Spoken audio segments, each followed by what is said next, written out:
የአርሲ ኦርቶዶክሳውያን ጨፍጫፊዎችና አራጆች እንዲሁም ደጋፊዎቻቸው ለሚያመልኩት ደም እየገበሩለት ስለሆነ ዛሬም እንዲህ ይላሉ። በአርሲ ዞን ውስጥ ኦርቶዶክሳውያን ተገደሉ። አዎ እሰይ እንኳን ተገደሉ።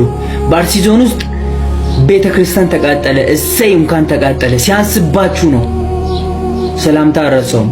ሰላም አለይኩም ወራህመቱላሂ ወበረካቱ። ወግረው አርደው ያረኩት በሞታችንም ጭራሽ እየተደሳሰቱ ነው። ገዳይ እንዲህ ሲፎክር አትግደሉን የማለት ይሄ ሁማን ራይት አለን። አትግደሉን ብቻ ሳይሆን ሊገለን የመጣን የመከላከልም መፍቱ አለን።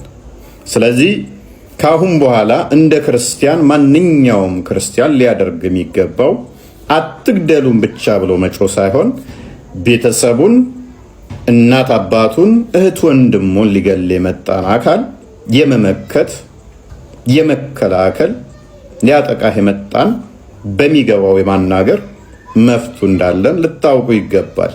ይሄ ሰብአዊነታችን ያንን እንድናደርግ የሚያስገድደንም ስለሆነ እነሱ እኛን ገለው ለምንድን ነው የሚፈልጉት ካል ይሄ ነው መልሱ። በሆትነስ ተነስቶ መጮህ በጣም አንድ ማሳሰቢያ የምናገረው ቤተክርስቲያን መቃጠል የለበትም። አንድ ብር ሁለት ብር ለቅማል እንደ መስጂድ የምንገነባው ቤተክርስቲያን መቃጠል የለበትም። መጥፋት ያለበት ኃይል መጥፋት አለበት። ቤተክርስቲያን ምን ይሆናል? መስጂድ ይሆናል። ለምን ይቃጠላል? ስለዚህ ሰዎች አሁን ይሄ ወራቤ ላይ የተነሳው የማይሆን ነገር ነው። እንደዚህ ቤተክርስቲያን መቃጠል የለበትም። ድሉ ከኛ ነው፣ እናሸንፋለን። ቤተክርስቲያን ገብርኤል መስጂድ ይሆናል ኢንሻአላህ። ስለዚህ በዚህ ደረጃ ነው አሁን ወጣቶች ነን፣ ሰከን ብለን ወደ ጦርነት ነው መግባት ያለብን። አላሁ አክበር። እንግዲህ እንደሰማችሁት መስጊድ ሙሉ ህዝብ ሰብስበው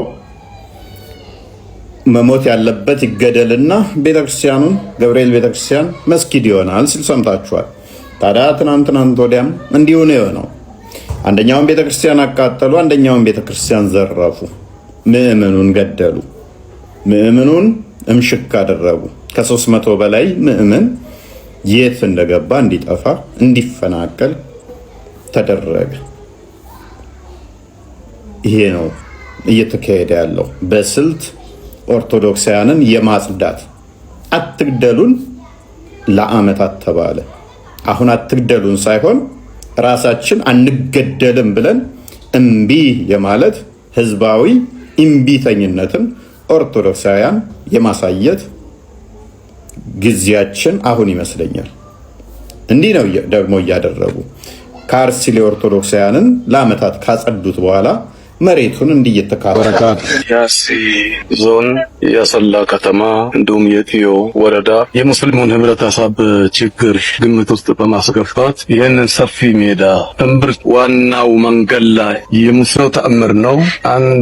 100 ካሬ ሜትር ማለት በጣም ሰፊ ነው። የአርሲ ዞን ሙስሊሞች ሰፊ ቢሆኑም ሙሉ ለሙሉ ይመጥናል ብለን አንልም። ይሄ ያልተገኘ ያልነበረ እድል ነውና እጃችን እንግዲህ እንደተመለከታችሁት ነው። እቅዳቸውን በፍጹም ሳይዘነጉ ያሳኳት እንዳለ ከዚህ እንረዳለን። ኦርቶዶክሳውያንን ከአርሲ የማጥዳትና ቦታዎችን የመያዝ መቼም ሰዎች በየትኛውም ዓለም ላይ መፍታቸውን ያስከበሩት በማለቃቀስ ሳይሆን ክንደ ብርቱ በመሆን ህብረታቸውን በማጠናከር ለዓላማቸው ጠንክረው በመስራት ነው። ስለዚህ አንድም ሞንክ ሁለትም ሞንክ ሶስትም ሞንክ መፍትሄን ለማስከበር ጠንክረህ ልሰሩ ይገባል። እምቢ ማለት እስካልጀመራችሁ ድረስ በማንኛውም ሁኔታ በየትኛውም ሁኔታ እንደ አህያ ሊጭናችሁ ለሚፈልግ አካል እምቢ ማለትን እስካልለመዳችሁ ድረስ ሚዲያው ላይ በመጮህ ብቻ መፍትሄ የሚመጣ አይደለም። የሆኑ ተቋማት የሆኑ አባቶች እንዲጮሁላችሁ ብቻ መፍትሄ ልትጠብቁ አይገባም። እምቢ ማለትና ይሄንን የተሽመደመደ አካሄዱ ጤናማ ያልሆነ ደም ካልጠጣ ማይረጋን አካል አሽቀንጥሮ ይመጣል። የሁላችንም ድርሻ ይሆናል።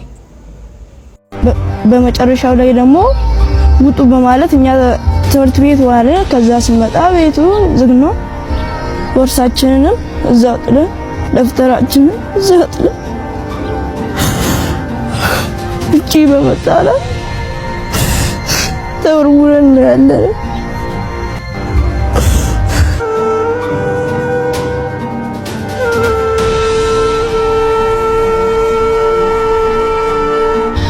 በዛው እኛ ተደነግጠን ከፖሊሶቹ ወጡ። በዛው ውጡ ብለን እቃውን አስወጡና እዚህ ወረወሩ። ህፃኖችን ይዘው ወረወሩ። በዛው እኛ አንድ ሰው ሌባ ራሱ መጥቶ አንድ ሰው ቢወስድ ማን ነው? እነዚህ የኢትዮጵያ ኦርቶዶክስ ተዋሕዶ ቤተክርስቲያን አድባራት መቃጠላቸውን ምዕመኗን መገደሉን የሚያትቱ ባለፈው አንድ ወር በተለያዩ አካባቢዎች የተሰሙና በአገር ውስጥና በውጭ መገናኛ ብዙሃን የተዘገቡ ዜናዎች ናቸው። የቤተክርስቲያን መቃጠል፣ የገዳማትና አድባራት መውደም ባለፉት ዓመታት ተደጋግሞ ሲነሳ የተለመደ የማያስደንቅ ነገር ሆኗል። የቄስ መገደል፣ የምዕመን መጠቃትና መፈናቀል፣ የቤተክርስቲያን መቃጠል ለገዢው ኃይል አስፈላጊ ነገር ተደርጎ ከተወሰደ 8 ሚያዝያዎች አልፈዋል። ባለፉት 8 ዓመታት የኢትዮጵያ ኦርቶዶክስ ተዋሕዶ ቤተክርስቲያንን ያህል አማኙ የተገደለበት፣ አጥቢያው የተቃጠለበት፣ ቅርሱ የወደመበት፣ ቅጥሩ የተደፈረበት አንድም የእምነት ተቋም በኢትዮጵያ የለም። በሚሊዮን ዜጎች ተገደሉ ሲባል አብዛኛው ኦርቶዶክስ ነው። በጣሊያን ወረራዎች ወቅት እንኳን ያልተደፈሩና ተከብረው የኖሩ ገዳማት የአብይ አህመድ ሰራዊት የተኩስ መለማመጃ አድርጓቸዋል። በአብያተ ክርስቲያናት ግቢ ሰዎችን በቅዳሴ ላይ ያሉ በድሮንና በሞርታር መግደል ብርቅ አይደለም።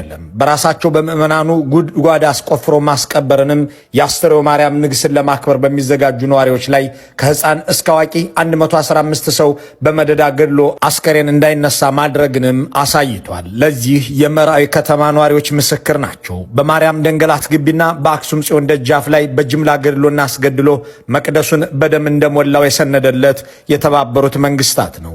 ጣሊያን እንኳን ተመላልሶ ያልደፈራቸውን ቅርሶች ሲወድሙ ዋና ኢላማ የተደረጉት የኦርቶዶክስ ተዋሕዶ ቤተክርስቲያን ቅርሶችና ገዳማት ናቸው።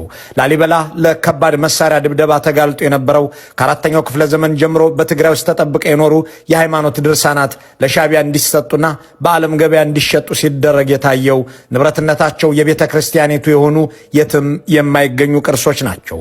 በመሃል አዲስ አበባ በጥይት ተደብድበው የተገደሉት ቄሶች ቤተ ክርስቲያን ሊገነቡ ሲሉ ተገኙ በሚል ነው።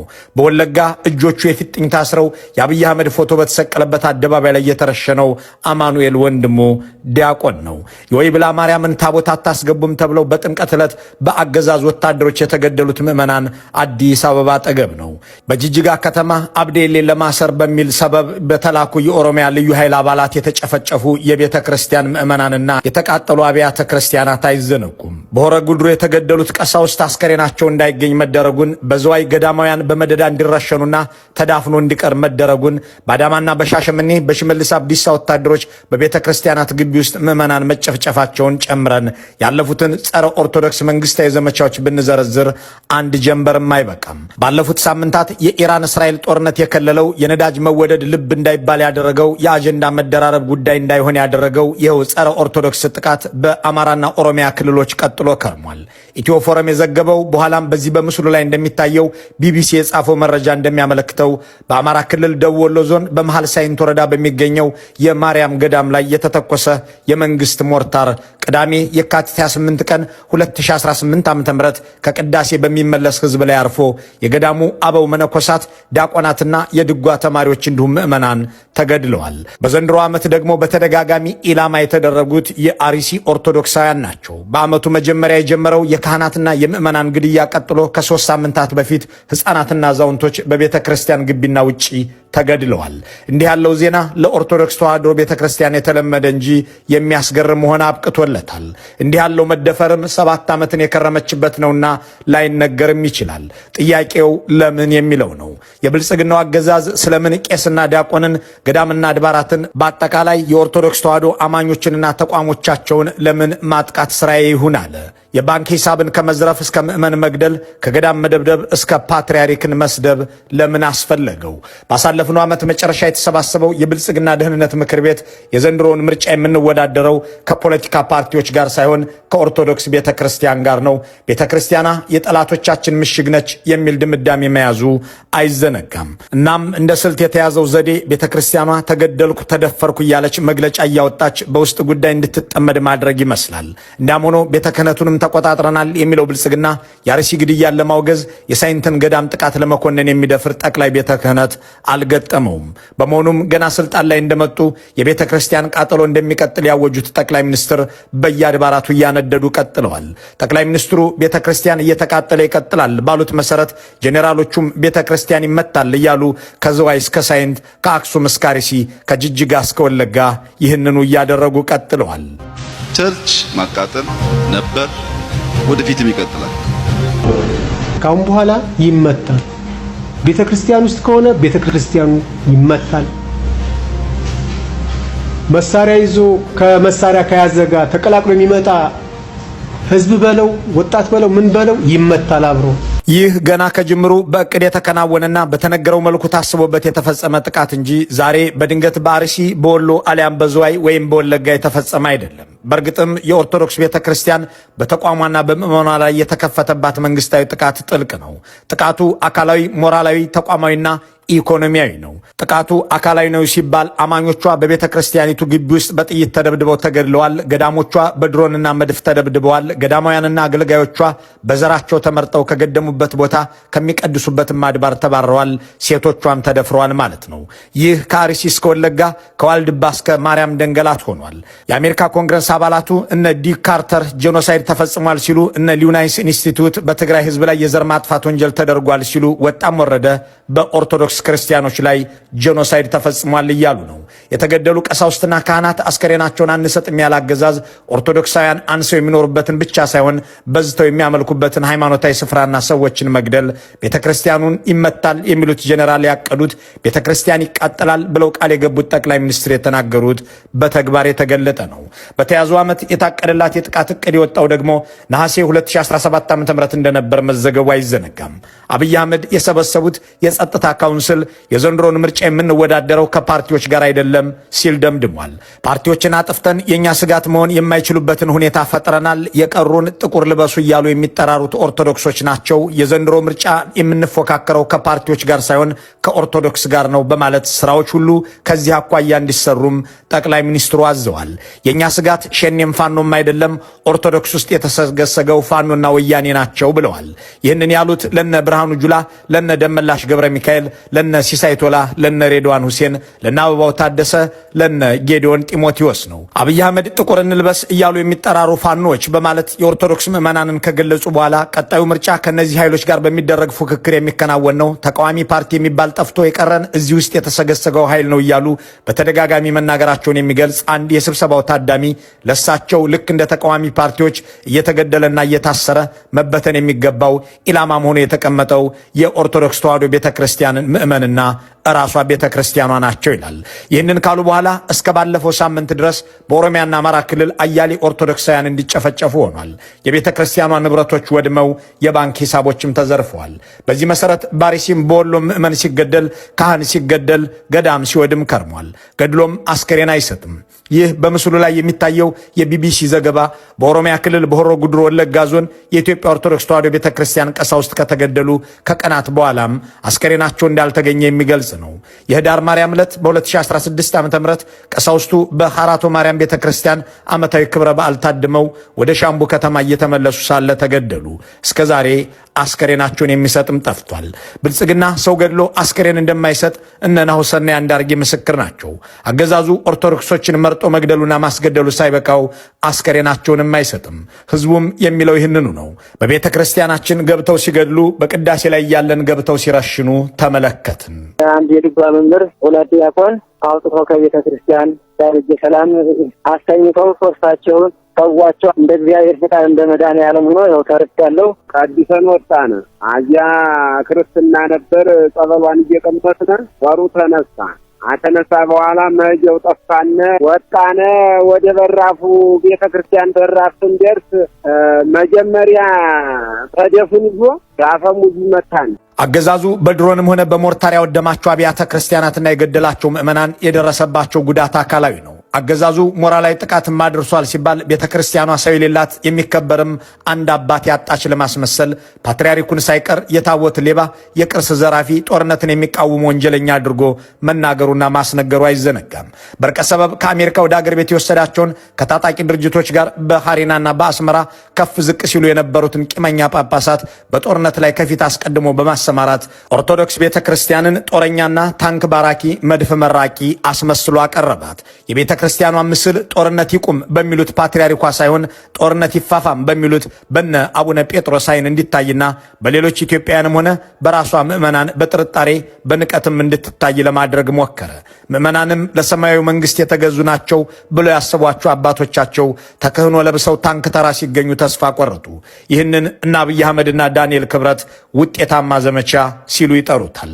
የማህበራዊ ጉዳይ አማካሪ በተባሉት ዳንኤል ክብረት አቡነ ማትያስ ለቤተ ክርስቲያን ድህነት ለኢትዮጵያ የሀገር ደህንነት ችግር ናቸው ተብለው የተዘለፉት ከቤተ መንግስት በተሰጠ መግለጫ ነው። አቡነ ማትያስ ጦርነት ይቁም፣ የሥላሴ አምሳል የሆነው የሰው ልጅ አይገደል በማለታቸው ክብራቸው እንዲዋረድ ተሞከረ። ለሀገርና ለልጆቻቸው የሚጸልዩን አባት የሀገር ደህንነት ስጋት አድርጎ ሲናገር ከፓትርያርኩ ይልቅ ዲያቆኑ ተደማጭ ሆነና በሚዲያ ይደገፍ ዘንድ ቀጠለ። ፓትርያርኩን ማዋረድና ቤተ ክርስቲያኗን ለማንቋሸሽ ሰውም የሌላት ለማስመሰል ይጠቅማል ተብለው ከተሰማሩ በስም ቤተ ክህነት በግብር ግን ቤተ መንግስት ከሆኑ የብልጽግና ሰዎች መካከል አንዱ ይህ በምስሉ ላይ የሚታየው ግለሰብ ነው። ዘሪሁን ሙላቱ ይባላል። የቅጥር ደብዳቤው እንደሚያመለክተው የቦሌ መድኃኔዓለም ስብከተ ወንጌል ሰራተኛ ሆኖ የሚሰራ ሰው ነው። ዋና ስራው ግን ብልጽግናን ማወደስ፣ አብይ አህመድን ሺህ ዓመት ንገስ እያሉ በፌስቡክ ማወደስ፣ ፓትርያርኩን ደግሞ አንተ በማለት ጭምር መዝለፍና ማዋረድ ነው።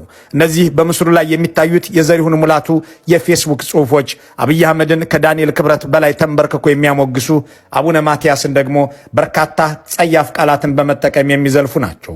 በንግግር ሲቀጥልም እንዲህ ይላል። ቀድሞ የነበረው ስርዓት ያመጣቸው ዝም ብሎ የጎለተብን እንጂ አሁንም ቢሆን ብላክ ኤንድ ዋይት አባ ማትያስ ህገወጥ ፓትርያርክ ናቸው። ፓትርያርክ የሚለው ቅጽል ካስፈለጋቸው ማለት ነው። ይህንንም ለቋንቋ ነው የምጠቀመው። ለእኔ ግን አባ ማትያስ የሚባል ሰው አላውቅም። የትግራይ ህዝብን በተመለከተና የትግራይ ህዝብን ካላጠፋው አላርፍም የሚል አካል እንዳለ አድርገው ማወጅ ፓትርያርክ ሆኑም አልሆኑም ከአንድ ሽማግሌ ይጠበቃል? አይጠበቅም። እንዲህ ያሉ ግለሰቦችን ጭምር በኦርቶዶክስ አውደ ምህረቶች ላይ ያሰማራው የኦህዴድ ብልጽግና የአገሩን በሬ በአገሩ ሰርዶ እንዲሉ የቤተ ክርስቲያኑ አባቶች እንዳይከበሩ ፓትርያርኩ እንዲዋረዱ ለማድረግ በዚያው በቤተ ክርስቲያኗ ውስጥ ያሉትን እንደዚህ ግለሰብ ያሉ ሰዎችን መጠቀምን መርጧል።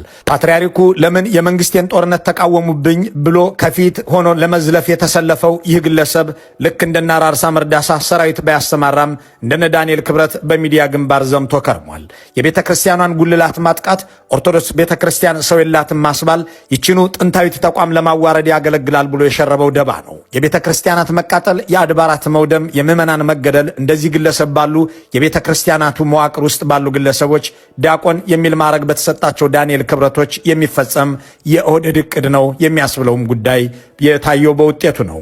ይህ ፓትርያርኩን ስናዋርድ ቤተ ክርስቲያኗን እናቃልላታለን፣ ከዚያም አባቶችን የሚንቅ ምዕመን በሌሎች ሃይማኖተኞችም የሚናቅ መንበር በቤተ ክህነት እንፈጥራለን የሚል የረቀቀ ስልት በሚዲያና በባለስልጣናት ዘመቻ ሲካሄድ የቆየና ውጤት የሚያስገኝ የሚመስል ጸረ ኦርቶዶክሳዊ ተግባር ነው። ሆኖም ፓትርያርኩ ማምሻውን ከአዲስ አበባ ኤርፖርት ሲነሱም ሁለት ጽላቶችና ሌሎች የቤተ ክርስቲያን ንብረቶች ካለ ፍቃድ ወደ ውጪ ሊወጡ ሲሉ መያዛቸው አነጋጋሪ መሆኑን የዘሀበሻ ምንጮች ገልጸዋል።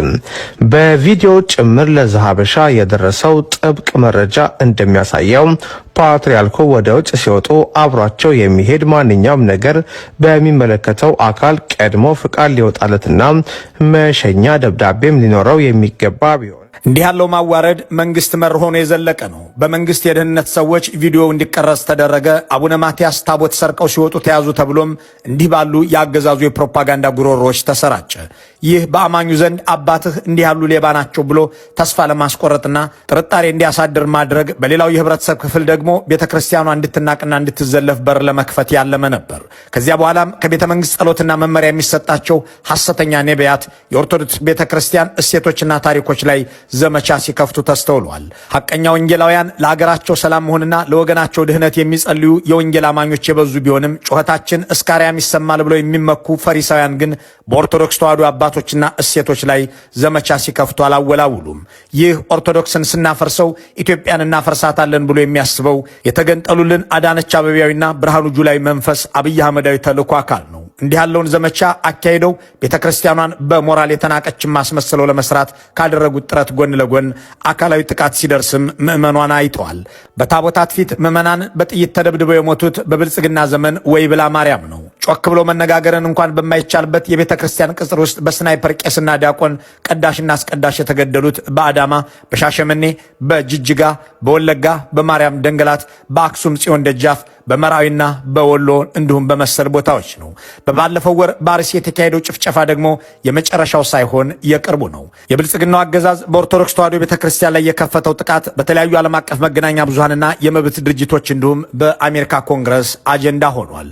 አገዛዙ በቤተክርስቲያኗ ላይ ጥቃት አድርሷል ሲባል ግን ምዕመኗን ከነማምለኪያ ተቋሞቹ አውድሟል ማለት ብቻ አይደለም። ስብከት የምታስፋፋበትን፣ አገልጋዮች የምታበዛበትን የገቢ ምንጯን ለማድረቅም በብዙ እየሰራ ነው ማለት ነው። በቅድሚያ በኮሪደር ልማት በሚል ሰበብ በአዲስ አበባ ከሁሉም ተቋማት የላቀ ውድመት እንዲደርስባት አደረገ። በመቀጠልም አሁን በባንክ ውስጥ የተገኘ የቤተ ክርስቲያኗ ሀብት መንግስታዊ ዝርፊያ እንዲፈጸምበት እያደረገ ነው። ቤተ ክርስቲያኗ በታሪክ ለመጀመሪያ ጊዜ ግብር ክፈይ ተብላ ገንዘቧ በመንግስት ኃይሎች እየተወሰደ መሆኑ ሲዘገብ መከረሙ አይዘነጋም። በዓለም ሀገራት ሁሉ የሃይማኖት ተቋማት ግብር አይከፍሉም። የብልጽግናው መንግስት ግን ሳያስፈቅድና ሳያሳውቅም ጭምር በባንክ ውስጥ ያለን የኦርቶዶክስ ተዋሕዶ ቤተ ክርስቲያን ገንዘብ እየዘረፈ ነው። የቅድስት ሥላሴ ዩኒቨርሲቲ ከ32 ሚሊዮን ብር በላይ ገንዘብ ከአካውንቱ ላይ እንደተወሰደበት ሊቀ ጳጳሱ አቡነ ፊልጶስ ለሲኖዶሱ ሪፖርት ማድረጋቸው ተሰምቷል። በየአጥቢያውና አድባራቱም እንዲሁ ያለው ተግባር ቀጥሏል። የገቢዎች ባለስልጣን ባልደረቦች ለጣቢያችን ሲናገሩ ከጠቅላይ ቤተ ክህነት ቤቶችና ህንፃዎች አስተዳደር ልማት ድርጅት ከአጥቢያ ቤተ ክርስቲያናትና ከመሰል የኦርቶዶክስ ተቋማት ቢያንስ 300 ሚሊዮን ብር በመንፈቅ ዓመቱ ሰብስቡ ተብለናል ይላሉ። አገዛዙ በባንክ ያገኘውን ገንዘብ እየወሰደ ያለው ከንግድ ባንክ ሲሆን ከሌሎች ባንኮች ላይ በቀላሉ መውሰድ ባለመቻሉ አካውንቱ እንዳይንቀሳቀስ ማድረጉንም የቤተ ክህነት ምንጮች ገልጸዋል። የብልጽግናው መንግስት የኦርቶዶክስ ቤተ ክርስቲያንን በግብር ሰበብ እንዲህ ባለ መልኩ በማዳከም የመጀመሪያው መንግስት ሆናል። የቤተ ክርስቲያኗን ንብረቶች ወርሷል የሚባልለት ደርግ እንኳን እንዲህ ያለ ብዝበዛና ውድመት በግላጭ አልፈጸመባትም። የነበራትን በኮሪደር ልማት ሰበብ አፍርሶ የተረፈውን በግብር ሰበብ እየዘረፈ ነው። ደርግ የወረሰባትን ንብረት ከ4 ኪሎ እስከ ፒያሳ፣ ከስላሴ ዩኒቨርሲቲ እስከ 5 ኪሎ ድረስ የመለሰው ኢህአዴግም ቤተ ክርስቲያኗን ከግብር ነፃ እንድትሆን አዋጅ አውጥቶ ተግብሯል። ነገሩ እዚህ ላይ አያበቃም። በአንድ ሰሞን ዳሎል የሚባል ባንክ እንዲቋቋም መስራቾቹ አክሲዮን ሲሸጡ እንደነበር ብዙዎች ያስታውሳሉ። የአክሲዮን ሽያጩም ሆነ የባንኩ መቋቋም እንዲቆም ያዘዙት ጠቅላይ ሚኒስትር አብይ ናቸው። ምክንያት ብለው በወቅቱ ያቀረቡት ደግሞ የኦርቶዶክስ ሰዎች የበዙበት ነው የሚል ነው። እንዲህ ባለ መልኩ የኢትዮጵያ ኦርቶዶክስ ተዋሕዶ ስልታዊን ማዳከምና ማደሄት ውስጥ እንድትገባ ያደረገው ብልጽግና ግን ምዕመኗን ገድሎ የማምለኪያ ስፍራዋን አውድሞ የገቢ ምንጯን አፍርሶ ሲኖዶሷን ከፋፍሎ ጳጳሳቷን ወንጅሎ የቀራትን ሀብትም እየተቀራመተ ነው። ከኦርቶዶክስ የነጠቀውን ገንዘብ ደግሞ የብልጽግና ወንጌልን ለማስፋፋት እንዲሁም የብልጽግና አገዛዝን ለመከላከል ትጥቅ ይገዛበታል። ቤተ ክርስቲያኗም የምርጫ ተወዳዳሪ እሷ ነች በመባል በጠላትነት ተፈርጃለች።